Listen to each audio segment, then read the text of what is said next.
everybody! Sorry for the lens flare. That's just because I'm sitting in a parking lot and the light is like directly behind me. And we did not have good lighting for like the past few weeks. We were planning on doing a video, but it took too long to upload, or I guess YouTube just didn't want to upload it or something. But today's another episode. Did you know?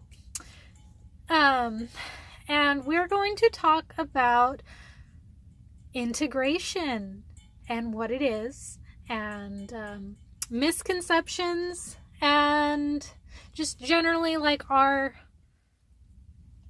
feelings about it, I guess. Okay, so integration is a term used for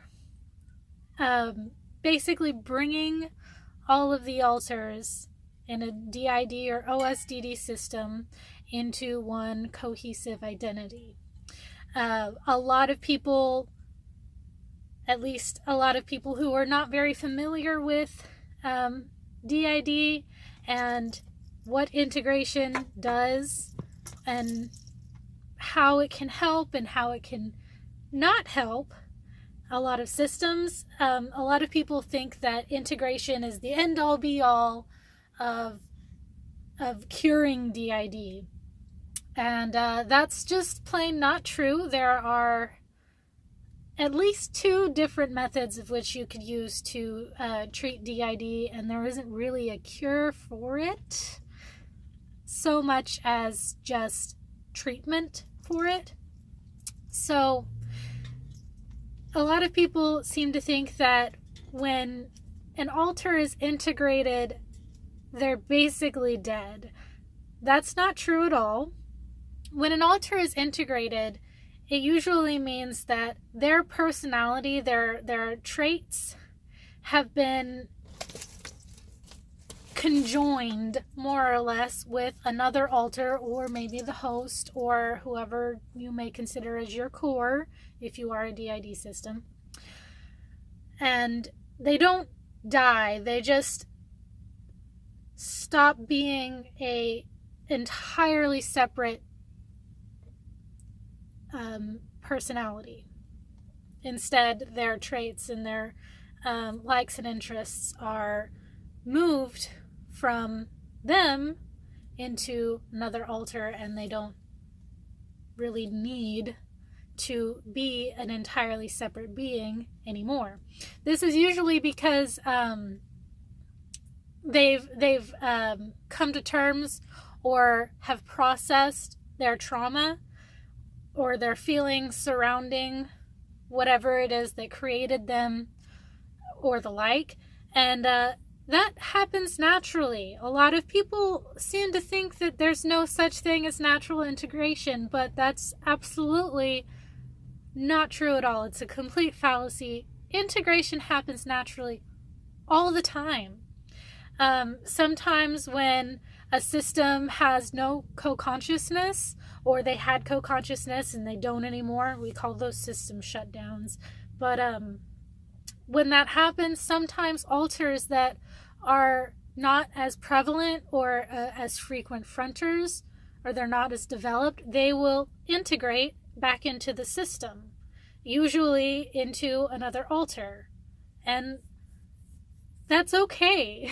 It's not a bad thing. It happens over time, and usually with people who work to integrate, it doesn't always end up as perfect. Usually it doesn't end up perfect at all. Most of the time, when a therapist is working with a DID system and the altars in that system don't want to integrate, but the therapist wants them to integrate and doesn't really give them a choice, the altars will go dormant instead. And it will seem at first like the system has been integrated and the only person who's fronting is the host, or maybe the person with the birth name or whatever. But that's not always the case. A lot of times, especially in situations like this, where they think they're integrated, they're not actually integrated, their alters have gone dormant because they're usually the person who's trying to integrate them is being forceful, and they really just don't want to deal with that. That's a very poor use of verbiage, but that's the best I've got. Okay, what else? All right. So the big fear about integration is that your alters are dying. A lot of alters don't want to integrate because they think they're going to die. Well, first off, alters can't die. They are created from consciousness. They can't die. In the sense that like a body can die. Like once your body dies, of course they can die because your consciousness is no longer in your body. But alters themselves don't die. Oftentimes they get fragmented and then they get integrated. And well, we will have a video on fragmenting later, probably just after this one, because they're basically conjoined twins right now. Integration and fragmentation are very similar, or not really similar, but they lead into each other. And same with recycling, so we'll go over that later. Anyways, alters can't die, and integration is okay. It happens naturally, and it happens over time. A lot of times, some alters will want to integrate, and they will come to your system or your host and be like, hey dude, I don't want to be around anymore. Do you mind if I conjoin with Billy Bob over here? And you could be like, yeah, sure. But ultimately it's their choice. If they want to integrate, then they can. It's their choice, and it's not your fault. None of it will be ever your fault because it was their decision. And secondly, when I say it happens naturally and over time, is whenever you go to therapy or you're in treatment for DID and you're having therapy sessions and you're having EMDR sessions and sessions that help you process your trauma, your alters are processing that trauma too.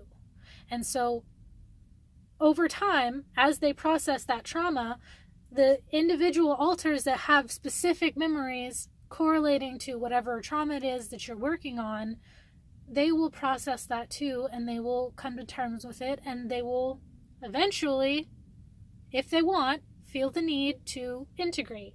Sometimes they'll tell you, sometimes they won't. It just happens, and it's nothing to be afraid of, and it's nothing to fearmonger other people over. There are definitely other options than integrative therapy. You don't focus on me. Okay. You don't have to go to therapy just to integrate your system. In fact, a lot of people and a lot of multiple systems are increasingly feeling the need to, instead of going to integrative therapy, they're working on cooperation and communication. And so they go to therapy with the intent to, instead of integrate, they intend to learn to communicate properly and work together like a big family glob, like the mafia. That's a horrible metaphor, or simile, but whatever. End all be all, our thoughts on integration is it happens. It's okay. Nobody's dying. Nobody's angry at you or anybody else for deciding to do this or deciding against it. And you, the individual, do not have the right to yell or harass anybody for making the decision to integrate or to stay unintegrated. Whether they know it or not, it happens naturally. So sometimes you don't even have a choice, and that's okay also. Because when you're a system, it's a combination of different choices. You all have to talk about what you want And if few altars want to be integrated, you have to have a conversation about that and be like, hey, are you comfortable with this? And if they're like yes or no, you could be like, okay. That's all it is. It's not a bad thing. It's not scary. It shouldn't ever be viewed as something terrible and scary, especially considering that's what our brains is supposed to want to do, is to integrate. We just weren't given that ability and that chance to do so in our past. And as we grow older and as we process our traumas, we gain that ability to, that choice and that ability to integrate our altars and our parts back together to form, sometimes more developed altars, sometimes one whole cohesive identity. And it's okay. I'm going to say that a lot. It's okay. Okay, that's it. Bye.